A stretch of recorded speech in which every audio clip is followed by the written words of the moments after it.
Good afternoon, dear students. I am Ramavatar Mena. Welcome to today's class. Today we will read the first chapter of history: how, when, and where. This chapter is very important because through this chapter you will get a chance to know history. All students consider history as a very difficult subject, but this doubt will now be away from you.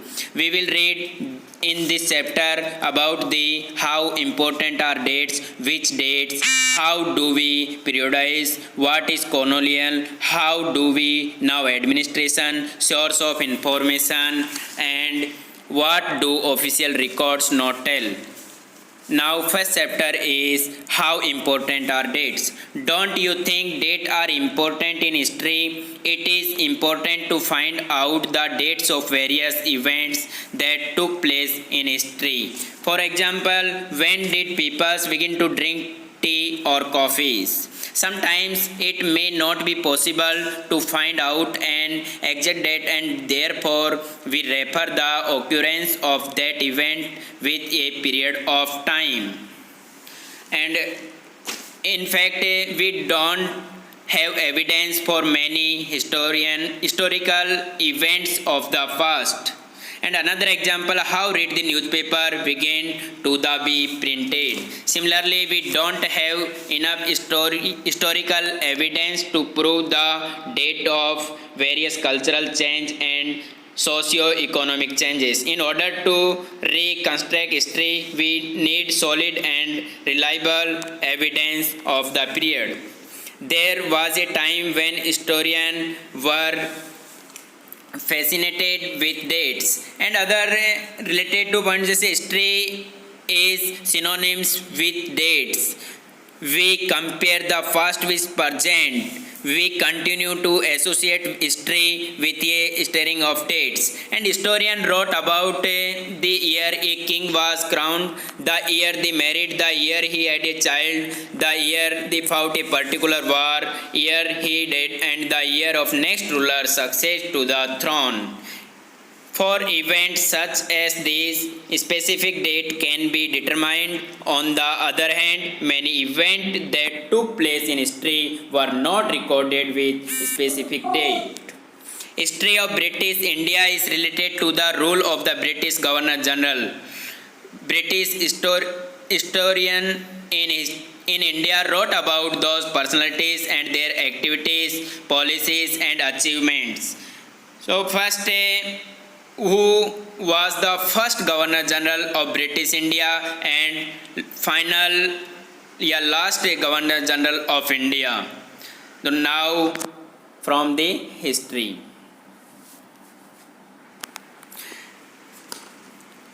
And selected of date depend on the story of past. Focus on the particular set of event is important. History of British period began with the rule of the first Governor General Warren Hastings and ended with the last Viceroy Lord Mountbatten. Warren Hastings, first Governor General from 1774 to 1785, and last Viceroy was Lord Mountbatten.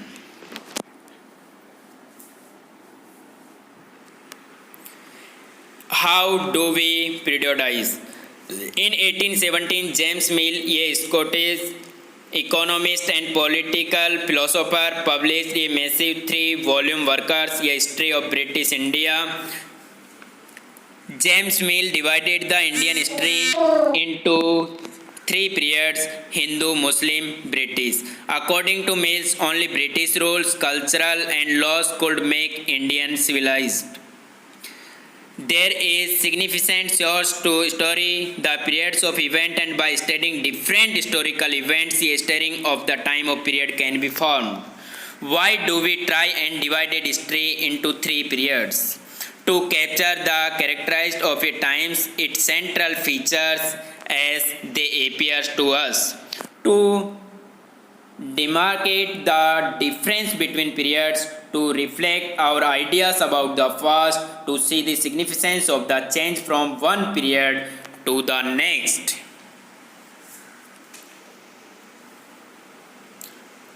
Mill said that British rule could civilize India as they introduced European manners, arts, institution and law in India.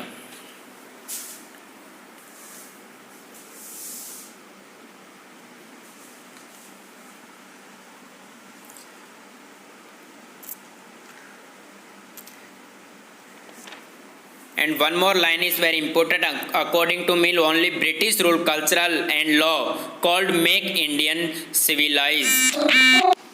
At the same time, historians have divided Indian history into ancient, medieval, and modern. Medieval and modern. This way of periodization was borrowed from the West, where the modern periods borrowed from with the growth of all the force of modernity, science, reason, democracy, liberty, and equality. Colonization of colony. It means that a country or an area under the full or partial political control of another powerful country. The act of capturing colonies is colonization. The colonist establish control over the peoples on the occupied country and its economy and society, and they also collect revenue to meet all their expenses brought country. Administration produce records.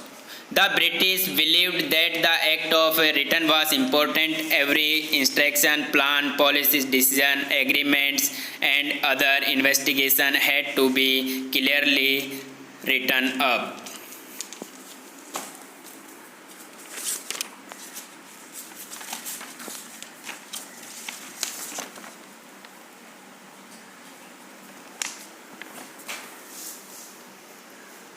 One important source is the official record of the British administration. The British felt all important documents and letters needed to be preserved. The British carefully preserved all the important documents and letters. Administrative sources only represent half of the features, as they all were written and maintained by British officials. The village Tehsildar office, the Collectorate and Commissioner's office, the provincial administration.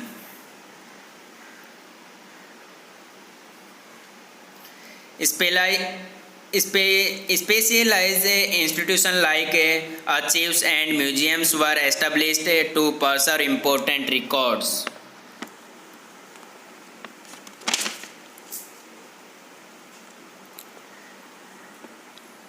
In this picture, all museums and archives see. In the early years of the 19th century, these documents were carefully copied out and beautifully written by calligraphics. Calligraphics means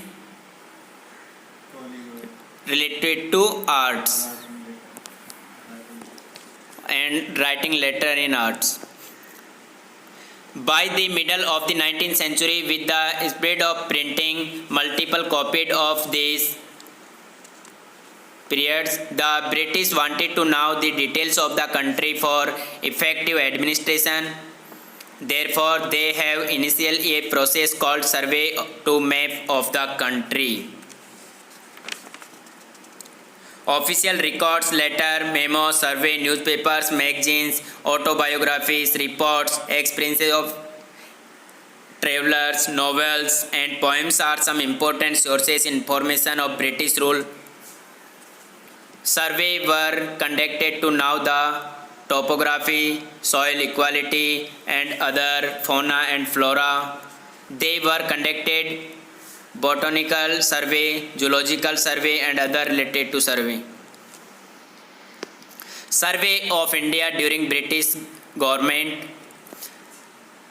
What official record do not tell? This is last topic in this chapter. The official record do not tell about the need of people of India. Many official record hide a true and only show one aspect of the events. The official record does not represent the fallout the British administration and also do not represent the reaction and situation of Indian of every sphere of society. There are plenty of literacy sources such as diaries of people's account of pilgrims and travelers. All these records may not be helpful for us to understand the life of tribal and the peasant, the workers in the mines, and the poor on street and village.